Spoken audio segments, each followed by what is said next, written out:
Hey garden friends, welcome on back to Flower Patch. We are going to do the third week of July Rose Cottage Garden Tour and Rose Alley. And we'll see what's in bloom, what's done blooming, and I don't think I talk about any changes, but it doesn't matter. We are going to just enjoy, so come on along.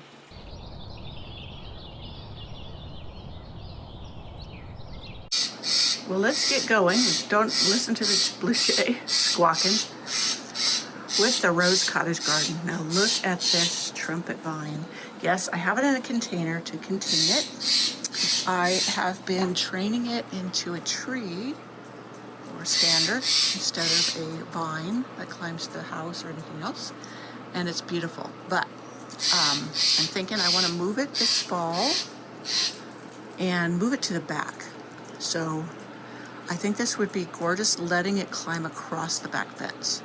That's one idea, or out by the greenhouse. So we'll see what I decide to do. I also am supposed to get some Marion berries, which I also thought about growing across the back fence. So, and they produce the most delicious fruit. This rose in here, obscured by the fever that needs to go, is not a good rebloomer for me. I don't know if it gets too much shade. I meant to remove this from this spot, and I think I'm going to put it on in the back lane garden and let it do its thing. Everything that's not done well in the gardens up front or in the side have done beautifully back there in the back lane garden. So I just put them back there to live their best life. This is Madame Alfred Carriere. It's blooming great. Not blooming, I mean growing. I just planted this here this last fall, winter, spring. I can't remember exactly. And it's doing great. Going in. This one does like a little bit of shade. So from time to time, it's a vintage rose. And which should we go down? Well, let's go down the outside edges first. This Tess rose here needs a good deadheading. Like I said in my front entrance garden tour, these Tesses haven't done fantastic in the containers. I'm thinking of putting them back. Oh, this one is growing up over the arbor. Well, I could put this one in the ground here. But I had them back by the Rose Cottage, and they did beautiful there until the gophers started eating them, so I could put them in a cage back there. So, more self-seeded daisies. And I have deadheaded some down to, you deadhead them down to a next bud. Let's see, right here, you see how there's another bud coming up down there? So that's where I deadhead to when I need to. Bosco Bell rose in that container. The black-eyed Susans are all getting going. I love it with the, right here, another roseanne geranium. I let it scramble through the flowers. This Jupiter's Beard is doing okay. I do need to deadhead on this side. So look at this lily, yay. Some of my lilies are blooming. That's in a pot. I'm gonna put these in cages in the ground. Gophers love them too. This Delphidium is beginning to go to seed. I'll see if I can collect seeds. I haven't been successful in collecting my own seeds from them yet. I'm stepping in a spot that's soft. I have a feeling that's from a gopher.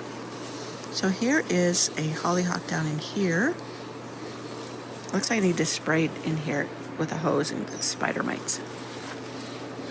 We have very dry conditions and spider mites love them. Look at this crocosmia. It is something that just does fantastic for me. Excuse me. This one, I certainly do need to get a sprayer out here. This is filled with the webbing. But I was thinking, let's look at this. Here's what I'm thinking. This is very easy to divide. This is Tiny Monster, hardy geranium. And I was thinking of putting one like up here and then one down there. So I have a continual line of them. This is the drier edge of the Rose Cottage garden. So meaning it doesn't get much irrigation. But these just do fine. And instead of scrambling back into the plants and obscuring them, they come forward because this is where the sun hits and they try to follow the sun. And if they do scramble back towards that direction, I just cut them off. And then it keeps them coming this way. But, so let me know what you think of that idea. And it's very easy to do. In fact, I think I have a video of how to do it. And maybe I'll make another one for you when I do that and spread them along. The gophers seem to leave them alone. Look at my nearly wild roses finally recovering. It really got hit by those needle nose weevils. Oh, my neighbor has some workers up back there. There's another crocosmia. This one I need to really get some good support for it. I have this low cage, but it's too low. You see how it comes over it? So I need to put in a stake and corral them upwards. I love them when they bloom tall. Some more of the Monarda. This just spreads and spreads. I thought I put some purple. Oh, yes, I did. See? I did put purple in here. And the purple will take off too. I do love, that's purple rooster Monarda. Of course, I had to get it when it was a rooster. Everybody knows how I love my chickens. More daisies, and this one's starting to need to be deadheaded. Oh, back in here. Here is mine, and I got to tie up this achillea so it doesn't obscure it.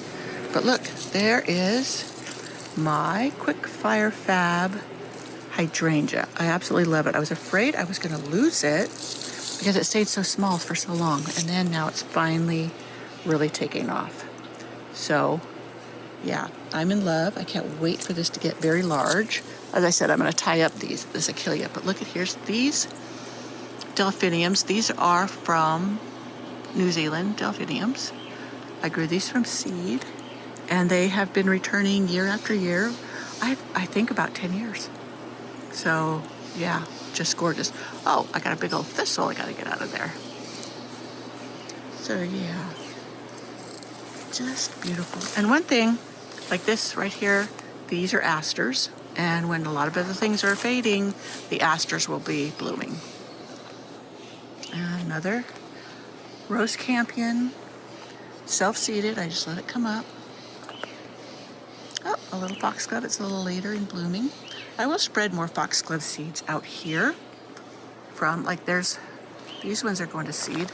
I was letting a lot go to seed, the colors I really liked, and then I'm going to spread them and let them come up. They will come through the winter, and then they'll bloom next summer.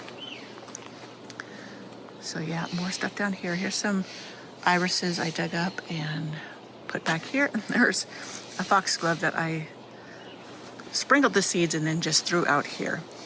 Now along here, I'm just letting things grow, whatever will grow on its own without irrigation.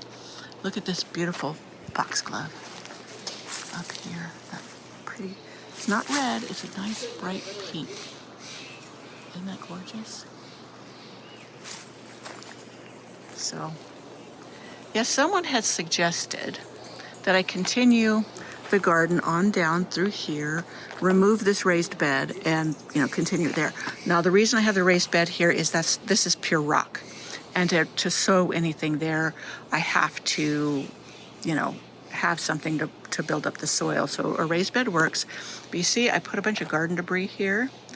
I'll show you how I'm going to make this where I can plant it too, and then it'll obscure the raised bed. But right now I just filled it with garden debris, and then I will turn it into a garden. So we'll just take a quick peek around to, no, you know what? I'm going to do the back lane garden all by itself. It's not much to see. And maybe I'll do that with, I'm not sure. I'm just going to walk down there. Now this area, I'm going to dump a bunch of chicken litter on it, let it compost in place, and that'll be a nice soil area. That was rock too. Look at this. This was a self-seeded crazy daisy. Doing absolutely gorgeous. You see some coffee grounds? I'm going to fill in with coffee grounds. Now in my entrance garden tour, I showed you where I had moved my wedding candles verbascum, and that's it. So who knows what that's going to happen with that. And here's the other one. Now this one, I think the drip hose is right on it, so I'll make sure and turn that on extra long today. They may take, they may not, and it's okay. I grew them from seed, and I have several others. So you see the roses back here? So I said the other roses that aren't doing well, I thought I would put back here. Yeah, oh, someone was saying they wanted to see Scepter d'Isle in full bloom. Well, here she is. Now, normally this has much larger blooms, or has in the past, so, but look at that, it's just filled. I love the yellow in the center. The bees love this one. But I think I'm going to open the pudding. I think I'm going to give it some chicken manure this fall, heavily. And as I am developing this area, I'm sure this will perk up. So this area right here needs to be weeded out. It is feverfew, but it's gone to seed. So, and there is some weeds. And then this oak tree needs to be cut out. So this is the back lane garden. It's just getting started. So I'll need to separate this out so that when I start doing the back lane garden, it'll all work. I should probably do the back of Rose Cottage garden too as one unit. Okay, back up to Rose Alley. Hopefully I'm not getting this too long. That's okay. It's my record keeping. Isn't that a beautiful view right there? All right, we are going to start Rose Alley and see what's happening here. This clematis isn't blooming as prolifically as it did last year, so I am going to cut it back and let it refresh. So it probably needs to do that. It's probably bloomed on the old growth, and now it needs to throw out new growth to bloom some more. Now my Dreamweaver rose is getting a little scorched in the heat, but it will recover. I'm going to deadhead it really well, and you see there's already new buds coming, so all is good. This Achillea, I love this deep pink. Isn't that beautiful? So I pulled out some stuff here because I think I'm going to put my Bosco Bell rose here. Either that, the one that's in the pot, or the Joann's Pink Perpetual. That is such a beautiful rose. Yeah, I'm thinking I'll probably move this phlox so I could put it right here. I got to put it in a cage and protect it, but that's the plan for that spot. This echinacea is coming up here. That is my Limelight Prime hydrangea. Gotta make sure it's getting plenty of water. I might need to give it its own emitter. It seems like it's a bit dry back there. But I let these, this was supposed to be pinks, purples, whites, but I couldn't not let these black-eyed Susans bloom. So I will pull them out, and later, once they're done, or once I'm tired of working around them, and then it's okay. It's just so pretty right now. So there's one of my other white wands, not white wands, my wedding candles for Bascom. It's pretty much getting done blooming. So I can prune it back, deadhead it, and there's another part of it.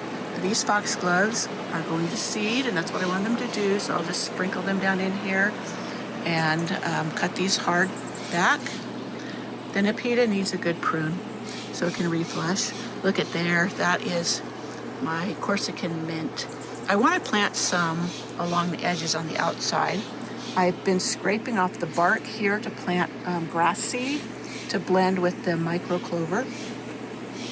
And yeah, I just want a green path, one green path. And I don't have any grass anywhere, so it won't take that much water to do this little bit. So these snapdragons, I'm letting them go to seed. These have been fantastic all spring. I did not know snapdragons would do so great for me, and I am going to definitely seed more in colors I love and put them in here. They were a great early bloomer.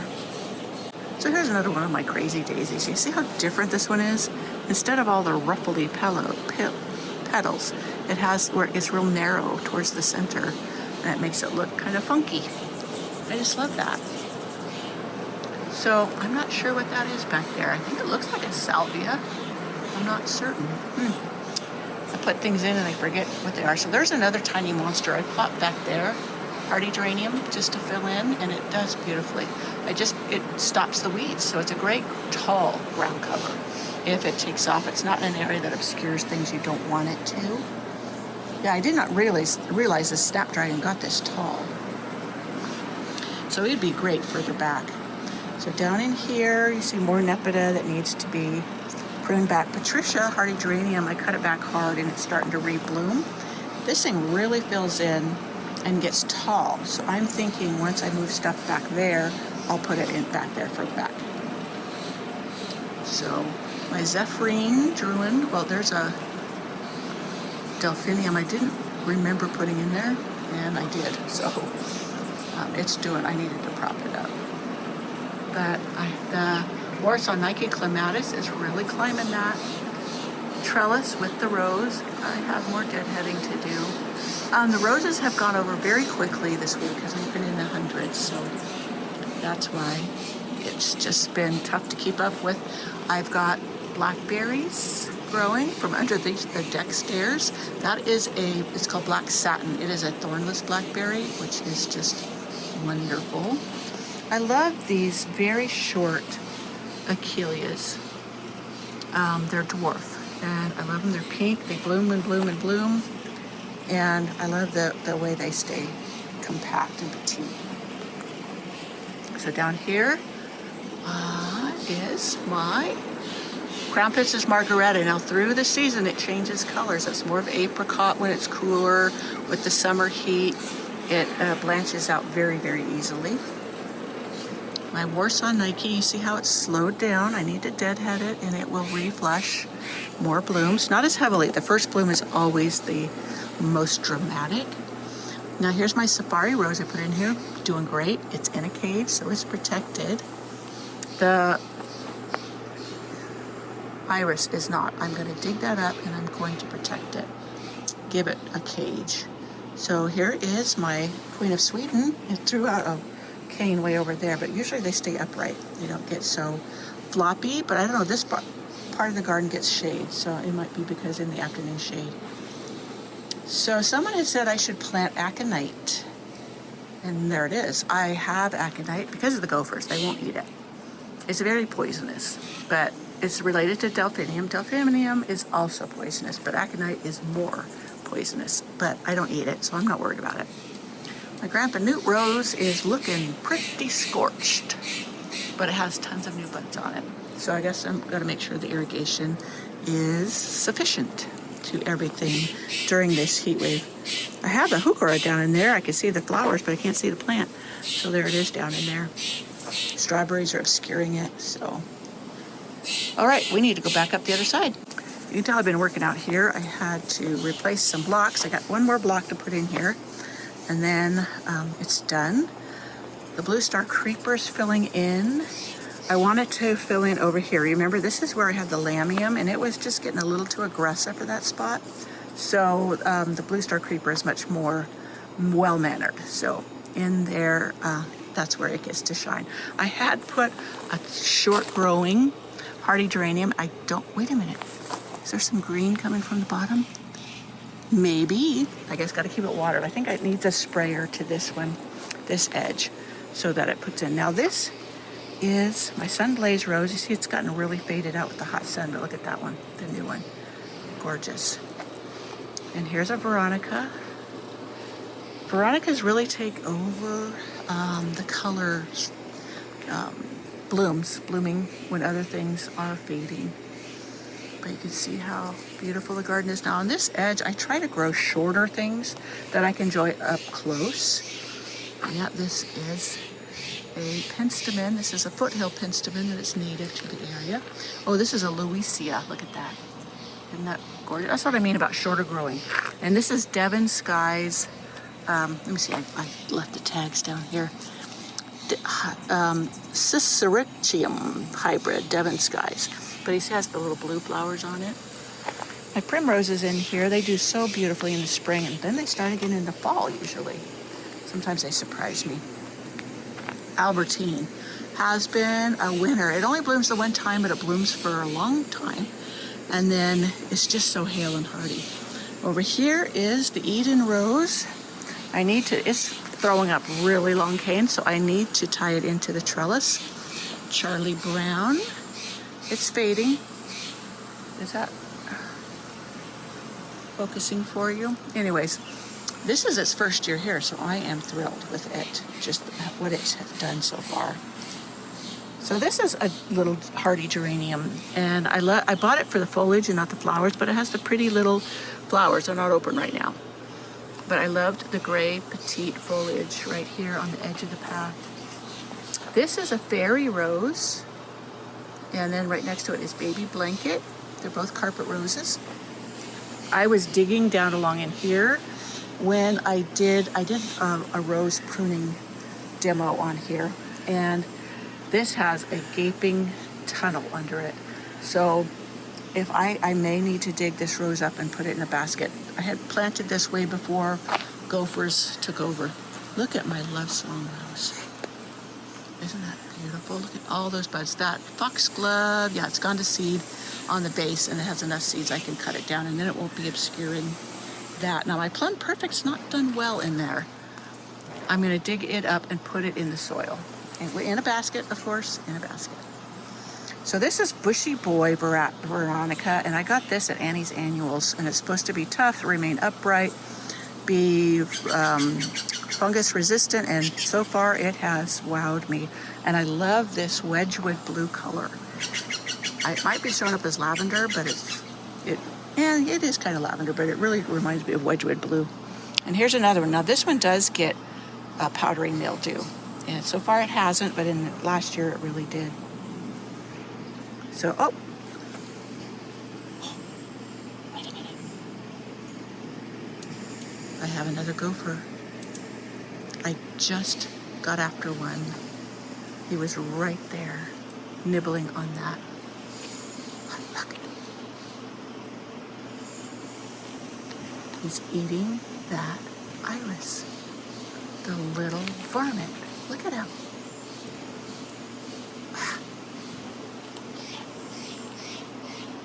All my irises have been attacked this year. Now last time I went and got a shovel. Well, anyways, I know they're bad in these beds, so that's why I have to plant in cages. Anything I don't want to be eaten. I'm just gonna have to go through and dig up all my irises and start protecting them. Unless there's some of them that are just so many of them, I don't mind if I lose a few. But look at this. This is my Quicksilver Arbor Rose. This thing, can you say super impressed? I have been so impressed. I just planted this last summer, and I do believe, I hope I have it in a cage. I think I should. I'll check it. I'll check it this coming fall. But anyways, now I'm just so irritated. Look at this phlox, it's doing pretty in here. My Constant Spry, it's showing signs of powdery mildew. So I'll get out my spray. It's a rosemary spray. And I don't know if that is probably the same gopher, since he seems to be going for the irises. Look, down there is where it was. I almost chopped my hose in half when I was chopping around there. Anyways, yeah, I had put out my trap, and he keeps filling the trap with dirt. So it's like he's gotten wise to that thing. Alrighty, more daisies. This is my New Dawn rose. It's not bloomed a lot this year, so maybe it needs a little bit more time. It also isn't in a cage, so it could be getting chomped on. But this clematis is my Princess Diana clematis, and it's making its way up. Here, I want it to climb this arbor with the rose. I only have New Dawn over here. If I decide to move my Tess roses, I might plant something in here that says it can be in a container. I don't know, maybe I just need to feed them more. I don't know. I don't know why. Well, that one's really throwing up a long cane. So maybe I'm just not paying close enough attention. Or I need to check the irrigation. Maybe it's not getting enough when I turn it on. So there's a lot of factors it could be. Because, yeah, it's wanting to climb up there. See Rose Cottage? I need to tackle in there too. I haven't been able to paint. It's been too hot in there. I don't have air conditioning or anything, and it's been getting into the 90s inside. But boy, isn't that pretty with the sun shining on it? Such a pretty yellow. I love my little cottage where I paint and do stuff like that. So anyways, I hope you enjoyed my Rose Cottage garden and Rose Alley. Can you just see all of these arbors smothered with roses? That's my plan. I want the roses to go up and over, and I will put a link to the Instagram account that gave me the idea for this garden. It is a Japanese rose garden, and it is to die for. But yeah, I constantly get inspiration from that. So I'll see you next time. Bye. Hey, I hope you enjoyed this Rose Cottage garden tour. Yes, I'm working on a couple other gardens. They're definitely going to be low maintenance. The back lane garden's one of them. I have the garden area beside the greenhouse. And I am going to work on behind Primrose Cottage. Though, I have a question for you. Someone said I should name Primrose Cottage Buttercup Cottage. What do you think? Should I stick with Primrose Cottage or go to Buttercup Cottage? I don't know, I kind of liked it. I like Primrose Cottage too, but I just thought that was a sweet name as well. Alrighty then, I hope you come on back for the Secret Cottage Garden Tour. What it looked like before I dug in and started changing things. So the 4th week of July for the Secret Cottage Garden, you're going to see some big changes. Yeah, you're going to enjoy it though. And I will see you in my next video.